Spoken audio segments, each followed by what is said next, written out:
Bonjour à tous, espérons que vous êtes en bonne santé et que vous révisez bien pour l'examen de baccalauréat et que vous prenez toutes les précautions nécessaires pour protéger la Tunisie contre le virus Covid-19. Appliquez convenablement la formule Shaddar Karhamaldik. On vous propose un exercice sur les nombres complexes. Alors, l'énoncé de l'exercice, soit état réel de l'intervalle 0 de pi, on considère les points A, B et C d'affixes respectives. A égale 2 exponentielle I θ, B égale 1 plus I exponentielle θ et C égale 1 moins I exponentielle Iθ. La première question, mettre sous forme exponentielle les nombres complexes B et C. Deuxièmement, montrer que le quadrilatère OBAC est un carré. Troisièmement, on fixe θ égale pi sur 3, écrit C sous forme algébrique. Petit b, on déduit les valeurs exactes de cosinus pi sur 12 et sinus pi sur 12. La quatrième question, petit a, déterminer et construire l'ensemble E1 des points A lorsque θ décrit l'intervalle 0 de pi. Petit b, déterminer et construire l'ensemble E2 des points B lorsque θ décrit l'intervalle 0 de pi.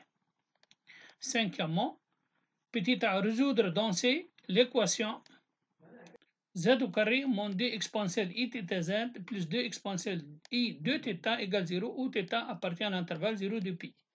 Petit b, déduire les solutions dans C de l'équation E' z à la puissance 4 moins 2 exponentielle I θ z carré plus 2 exponentielle 2 I θ égale 0 où θ est un réel de l'intervalle 0 de pi. Alors, passons à la correction. Premièrement, on va mettre sous forme exponentielle les nombres complexes B et C. Le B est égal à 1 plus I exponentielle Iθ. Donc, 1 plus I, on l'écrit sous forme exponentielle, c'est-à-dire on détermine son module et un argument. Le module de 1 plus I égale la racine de 1 au carré plus 1 au carré nous donne la racine de 2. L'argument, le cosinus, c'est 1 sur racine de 2, c'est-à-dire racine de 2 sur 2, et le sinus, racine de 2 sur 2. Donc, un argument, c'est pi sur 4. Donc, la forme exponentielle de 1 plus I égale la racine de 2 exponentielle et pi sur 4 fois exponentielle θ. On sait qu'exponentielle θ fois exponentielle θ' égale exponentielle de la somme. Donc, on aura B est égal à racine de 2 exponentielle I, θ plus pi sur 4. Racine de 2, c'est le module de B, et θ plus pi sur 4, un argument de B. C, on a 1 plus I, c'est le conjugué de 1 plus 1 moins I, c'est le conjugué de 1 plus I. Donc, sa forme exponentielle est égale à la racine d'exponentielle moins I pi sur 4. Donc, le conjugué d'exponentielle I pi sur 4, exponentielle moins I pi sur 4 fois exponentielle θ. On aura donc exponentielle, racine de 2 exponentielle I, θ moins pi sur 4. Le module de C, c'est racine de 2 et son un argument, c'est θ moins pi sur 4. Deuxièmement, on va montrer que le quadrilatère OBAC est un carré. Alors, pour montrer un carré, on a plusieurs méthodes. L'une des méthodes, d'abord, on montre c'est un parallélogramme. Par exemple, on peut calculer l'affixe de OB plus OC, qui est égal à ZB plus ZC, est égal à 1 plus I exponentielle θ plus 1 moins I exponentielle θ est égal à 2 exponentielle θ égale l'affixe de OA. Deux vecteurs ont le même affixe, alors ils sont égaux. Donc, OB plus OC égale OA, cela nous donne que OBAC est un parallélogramme. Maintenant, on calcule la distance OB. La distance OB, c'est le module ZB égale à racine de 2, c'est déjà calculé. La distance OC, c'est le module ZC aussi calculé à racine de 2. Donc, OB égale OC. Maintenant, on a arrivé à montrer que OBAC est un losange, un programme qui a deux côtés égaux. De plus, on va montrer qu'il admet un angle droit. On peut calculer affixe de OB sur affixe de OC est égal à racine de 2 exponentielle I θ plus pi sur 4 sur racine de 2 exponentielle I θ moins pi sur 4. On simplifie par racine de 2. Exponentielle alpha sur exponentielle bêta est égal à exponentielle de la différence. Donc, exponentielle I θ plus pi sur 4 moins θ plus pi sur 4. On simplifie par θ égale exponentielle I pi sur 2 égale à I.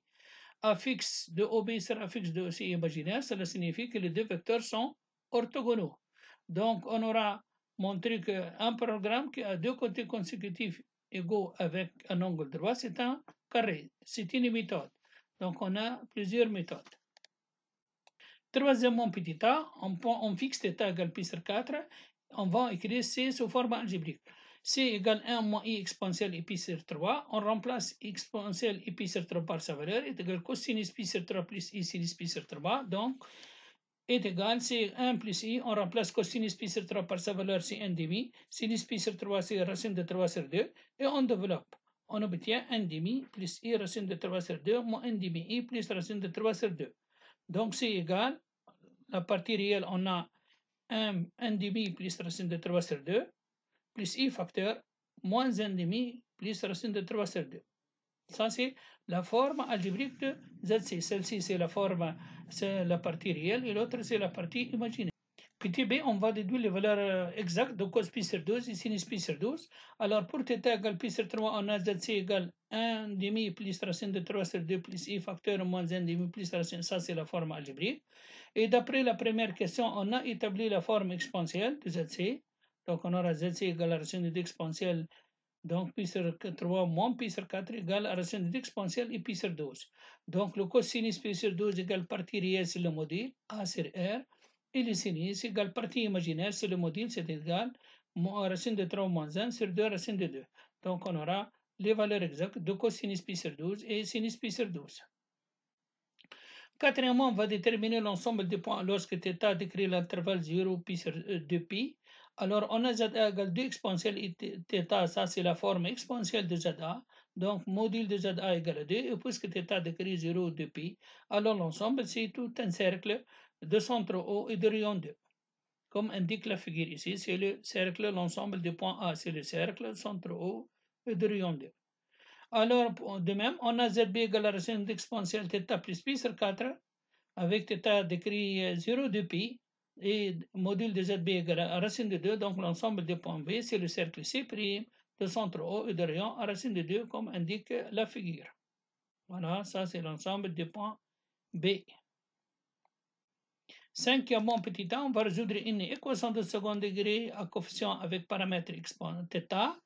Z au carré moins 2 exponentielle θ z plus 2 exponentielle i de θ.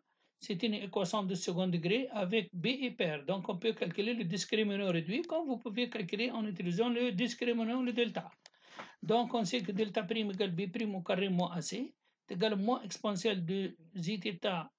Donc est égal, on peut l'écrire, i exponentielle de zθ. Donc i exponentielle i θ est une racine carrée de delta prime. Donc z prime égale à moins b prime, moins petit delta prime sur a, le a c'est 1, donc on aura 1 plus i exponentielle i θ, ça c'est zb. Z seconde, exponentielle i θ moins exponentielle i θ est égal à 1 moins i exponentielle i θ, c'est zc. Donc les solutions sont z prime et z seconde. Petit b, on va déduire la solution de cette équation b carré, z à la puissance 4 moins 2 exponentielle i θ z au carré plus 2 exponentielle 2 i θ. θ est un élément de l'intervalle 0 de pi. Alors on pose t égale z carré. On obtient t au carré moins 2 exponentielle i θ t plus 2 exponentielle i 2 θ. Ça, d'après premièrement, petit a, t prime égale 1 plus i exponentielle i θ. Et t seconde 1 moins x exponentielle i θ. Maintenant, on va revenir à notre changement de variable. Z au carré égale t prime. Cela signifie que z au carré égale la racine d'exponentielle i θ plus pi sur 4. C'est-à-dire, on va chercher les racines carrées de ce nombre complexe. Z au carré égale a est non nul et a est égal module exponentielle i θ. Tout nombre complexe non nul admet deux racines opposées. Z égale la racine de module de a exponentielle l'argument sur 2 ou son opposé, moins racine de module exponentielle l'argument sur 2. Donc, z est égal à racine de module, la racine de 2 sera racine quatrième de 2, exponentielle θ plus pi sur 4 sur 2, donc θ sur 2 plus pi sur 8, ou bien son opposé, moins racine quatrième de 2 exponentielle i, θ sur 2 plus pi sur 8. La même, z au carré égale t seconde, donc z au carré égale la racine de l'exponentielle i θ moins pi sur 4, donc on va chercher les racines de ce nombre complexe, comme on a dit. Donc z sera racine de module, donc racine de 2, racine quatrième de 2, et l'argument sur 2, donc on aura θ sur 2 moins pi sur 8, ou son opposé, moins racine quatrième de 2 exponentielle i θ sur 2 moins pi sur 8. Et on aura notre équation E' admet 4 solutions qui sont racine quatrième de 2 exponentielle i θ sur 2 plus pi sur 8, moins racine quatrième de 2 exponentielle I θ sur 2 plus pi sur 8, racine quatrième de 2 exponentielle I θ sur 2 moins pi sur 8, et moins racine quatrième de 2 exponentielle I θ sur 2 moins pi sur 8. Merci pour votre attention et au revoir.